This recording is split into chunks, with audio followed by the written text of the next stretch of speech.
Breaking news coming in tonight.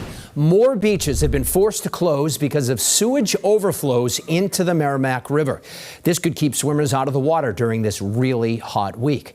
Now, Ipswich has ordered its beaches closed. That happened late this afternoon, and it's on top of the other closures already in effect at Sandy Point, Salisbury, and Plum Island.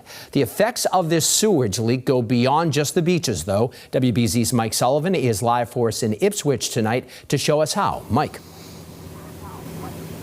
Yeah, David, what you see behind me is the Plum Island Sound, and that green area over my shoulder is a stretch of marsh that houses a shellfish company. They were expecting one of their biggest weeks of the year. Instead, their operation has now come to a halt. Great Marsh Shellfish Company is nestled in the marshes along the Rowley River. Its operation is only accessed by boat or viewed from overhead. They say they are one of few oyster farms on the North Shore, and now they aren't operating at all. I got a text from my local shellfish constable this morning that he got the notice from the Department of Marine Fisheries. They were going to be shutting down all of the shellfish areas on the North Shore. That is because of this wastewater entering the Merrimack River in Haverhill. The city says the leak is the result of two sewage breaks following torrential rain on Friday. The 42-inch force main runs right up through this hole and up this way. This is the first break. This is where all the sewage is coming out right now. Bob Ward is Haverhill's DPW director. He says a typical day sees 8 million gallons come through this plant. The rains brought 60 to 65. They're now building a temporary bypass that can only operate 30 million. Better than nothing, and the day-to-day dry weather flow will be covered easily. Yet another round of heavy rain could tax the system.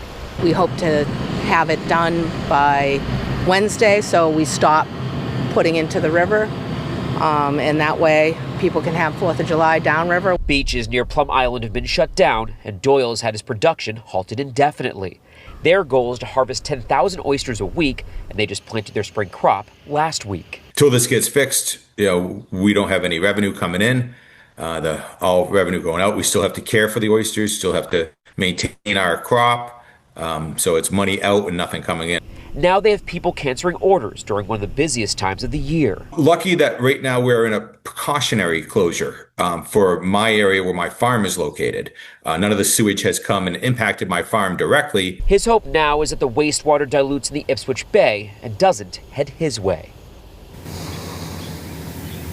Well, that temporary bypass in Haverhill is expected to cost somewhere between $2 and $3 million, with DPW saying they'll then assess the entire line. And if they have to replace the entire line, that price tag could be north of $10 million. Live in Ipswich, I'm Mike Sullivan, WBZ News. Mike, thank you.